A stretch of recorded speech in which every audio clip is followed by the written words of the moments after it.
بن یوسف کو عمر بن عبدالعزیز نے دیکھا جہنم میں آنتیں پھٹی ہوئی ہیں، پیٹ پھٹا ہوا، آنتیں نکلی ہوئی ہیں اور ایسے گدھے کی طرح چکر کاٹ رہا ہے. تو پوچھا کیا حال ہے؟ کہا بس ایمان کی آس پہ پڑا ہوں کہ کبھی تو اللہ جنت میں ڈال دے گا. اگر ایمان پہ خاتمہ ہو جاتا ہے اور اعمال کا ذخیرہ نہیں ہے تو اللہ کا قانون ہے جہنم. جہنم مردہ جو بتائے نا خواب میں وہ صحیح ہوتا. میرا ایک فرسٹ کزن، جیسے ذمہ داروں کے بچے ہوتے ہیں، ساری زندگی غفلت میں گزار دی، جوانی میں مر گیا.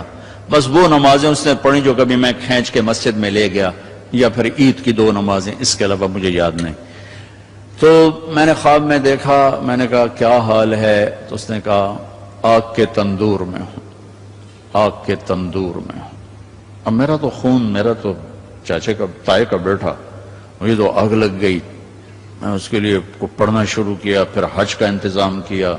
تو حج کے بعد جب واپس آیا تو پھر مجھے نہیں خواب آیا، ایک اور ساتھی کو خواب آیا کہ طارق میاں سے کہو تمہارا تحفہ مجھے مل گیا، وہ جو میں نے حج کروایا اس کی طرف سے. تو اللہ تعالیٰ کا فضل ہے کہ اس نے یہ بھی رکھا اس امت کے لیے کہ مرنے والوں کے لیے ایصال ثواب کرتے رہو تو ان کی بخشش کے سامان بن جاتے ہیں. تو اگر ایمان ہے اور عمل نہیں ہے تو سیدھا جنت میں نہیں جائے گا، وایا ہو کر جائے گا. اور اعمال میں میرے عزیزو، میں نماز کی پہلے تھوڑی بات کی تھی. روزے گرمی میں میرا اور آپ کے صبر کا امتحان ہے، میرے آپ کے عشق کا امتحان ہے کہ ہم اللہ کے لیے کتنی بھوک برداشت کرتے ہیں اور اللہ کے لیے کتنی پیاس کو برداشت کرتے ہیں. ہمارا روزہ تو شام کو کھل جائے گا، لیکن میرے نبی کی اولاد نے 72 گھنٹے کا روزہ رکھا تھا اور پیاسے ہی ذبح ہو کے اللہ کے پاس چلے گئے تھے.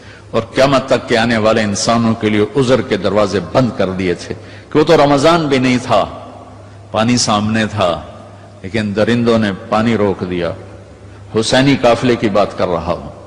اور چھوٹے 2 سال کے معصوم بچے سے لے کر حسین عالی مقام تک سارے گھر گھرانے نے 72 گھنٹے نہ پانی کا قطرہ نہ روٹی کا لقمہ، اور اسی بھوک پیاس میں اللہ کی بارگاہ میں حاضر ہو گئے اور امت کو پیغام دے گئے.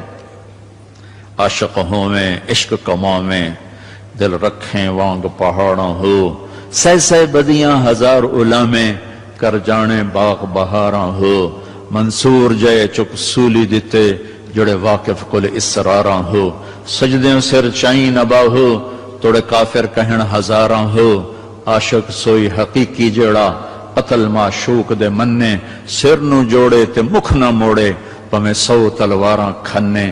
سچا عشق حسین علی دبا ہو سر دیتے تے راز نہ بھننے. یہ پیغام دے کر گئے. ابھی ہمارا چھوٹا سا ٹیسٹ ہوگا، صبح سے شام تک 13, 14, 15 گھنٹے کا روزہ ہوگا. اللہ دیکھے گا میرے لیے کتنا کو برداشت کرتا. تو اللہ نے ہمیں اپنی بخشش اپنے خزانوں سے دلانے کے لیے نماز دی، روزہ دیا، زکوٰۃ دی، حج کے اعمال دیے. حج زندگی میں 1 دفعہ، زکوٰۃ سال میں 1 دفعہ، روزہ سال میں 1 مہینہ، اور نماز دن میں 5 دفعہ، دن میں 5 دفعہ. اور آپ نے فرمایا کہ میری آنکھوں کی ٹھنڈک نماز ہے.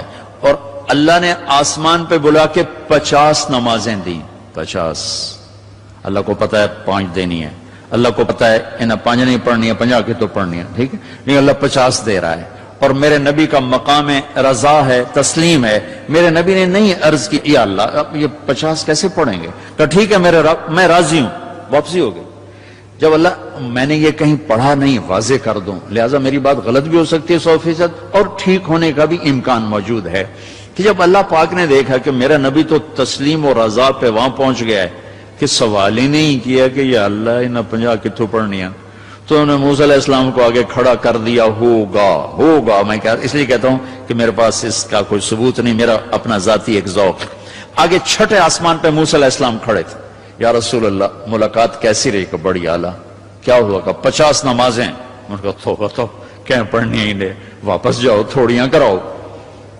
اب یہ 6ٹھا آسمان، یہ 7واں، یہ سدرۃ المنتہا، یہ فاصلے کوئی نہیں جانتا اللہ کے سوا بے شمار ہیں، لیکن یوں طے ہو رہے تھے، لیکن فاصلہ تو ہے.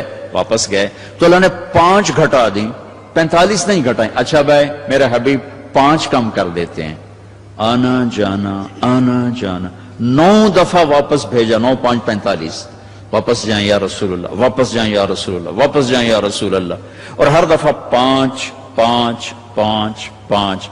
پہلے 5 کیوں نہیں دی؟ اور واپس گئے تھے تو 45 کیوں کم نہیں کی؟ ہر دفعہ بلا رہے ہیں بھیج رہے ہیں، بلا رہے ہیں بھیج رہے ہیں، اچھا 5 5 5 5۔ صرف آپ کو نماز کی اہمیت بتانے کے لیے کہ کتنا عظیم عمل ہے۔ جب 5 رہ گئیں اور موسیٰ علیہ السلام پھر کھلوتے، جی اب کیا ہوا؟ کہا جی 5 رہ گئی ہیں۔ کہا نہیں واپس جائیں، کوئی نہیں پڑھیں گے۔ کہا نہیں اب میں گیا تو یہ بھی اڑ جائیں گی، پھر میری امت کا کیا بنے گا، مجھے شرم آتی۔ کہا یا رسول اللہ ایک بات بتاؤں کیا؟ میری امت پہ 2 نمازیں فرض تھی، بنی اسرائیل 2 نمازیں تھیں، فجر کی 2 رکعت اور عصر کی 2 رکعت، با جماعت نہیں، انفرادی، رکوع کوئی نہیں، قیام سجدہ، تلاوت کوئی نہیں، تسبیح۔ قرآن میں آتا ہے ورکعی مرعکین، حضرت مریم کو وہ ورکعی سے مراد رکوع نہیں، جھکنا مراد ہے کہ جھکو اللہ پاک کے سامنے۔ رکوع ہمیں ملا، نماز میں تلاوت ہمیں ملی، اللہ اکبر ہمیں ملا۔ کسی امت کو اللہ اکبر نہیں ملا، کسی امت کو رکوع نہیں ملا، کسی امت کو تلاوت نہیں ملی، وہ اپنی کتاب کے حافظ نہیں ہوتے تھے۔ ہم اپنی کتاب کے حافظ ہوتے ہیں۔ ہمارا بچے سے لے کر بوڑھا، مرد سے لے کر عورت جو یاد کرنا چاہے۔ میرا شاگرد میرے یہاں مدرسہ میں، اس نے 29 دن میں قرآن یاد کیا، صبح سپارہ یاد کرتا تھا اور رات کو تراویح میں سناتا تھا۔ وہ چھٹیاں ہو گئی، لڑکے چلے گئے، وہ امریکہ سے تھا تو وہ اس کا تو واپس جانے کا تھا نہیں، اور رمضان آ گیا، حافظ کا انتظام نہیں ہو سکا، تو انہوں نے کہا جی میں سناؤں گا۔ وہ فجر سے مغرب تک ایک پارہ یاد کرتا اور عشاء میں تراویح میں سنا دیتا تھا۔ 29 دن میں اس نے پورا قرآن سنا دیا۔ تو اللہ نے ہمارے لیے قرآن ایسا آسان، ابھی وہ امریکہ میں ماشاءاللہ مدرسہ، پہلی امت ہے اپنی کتاب کی حافظ نہیں ہوتی تھی، یہ امت قرآن کی حافظ۔ حضرت عثمان رضی اللہ تعالیٰ عنہ حرم شریف میں داخل ہوئے اور اللہ اکبر کر کے نماز کی نیت باندھی اور سورہ بقرہ شروع کی۔ عبد الرحمن تیمی پاس بیٹھے تھے، وہ کہنے لگے بھلا دیکھو رکوع کہاں کرتے ہیں؟ تو بقرہ سے جو چلے الف لام میم ذالک الکتاب، تو والناس پہ جا کے رکوع کیا، ایک رکعت میں سارا قرآن پڑھ دیا۔ یہ میرے رب نے ہمیں نماز کا حسن دیا ہے، نماز کی خوبصورتی دی ہے۔ ابو ریحانہ ایک سفر سے واپس آئے تو ان کی بیگم ان کے انتظار میں، اس زمانے میں نہ کوئی موبائل نہ ٹیلی فون، تو انتظار ہوتا تھا۔ جب رات کو بیٹھنے لگے تو کہنے لگے 2 نفل پڑھ لوں پھر بیٹھیں گے۔ انہوں نے کہا پڑھ لو، اللہ اکبر۔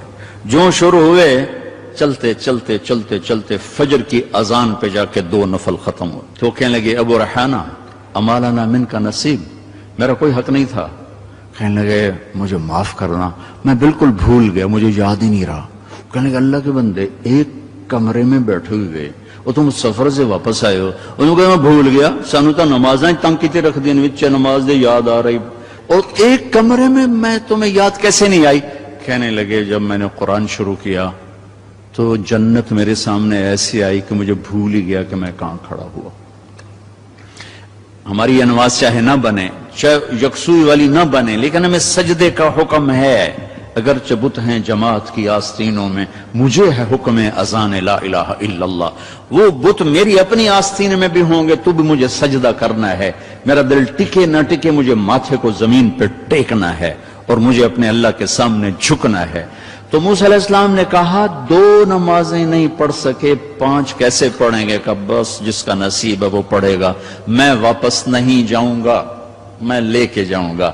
جب آپ چلے نیچے تو پیچھے سے اللہ کی آواز ہے، میرے محبوب ہماری تو پھر 50 ہی ہیں، آپ کی امت 5 پڑھے گی، 50 لکھوں گا۔ آپ کی امت 5 پڑھے گی، 50 لکھوں گا۔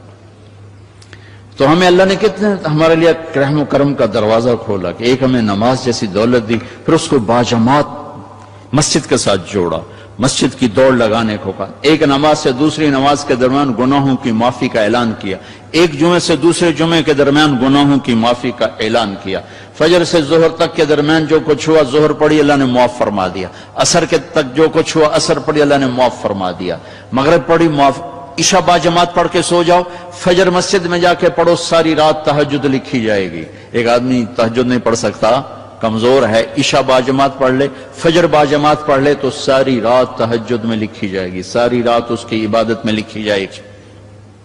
اللہ نے ہمیں عبادات میں نماز اعلیٰ درجے کی چیز دی ہے۔ نماز کے بعد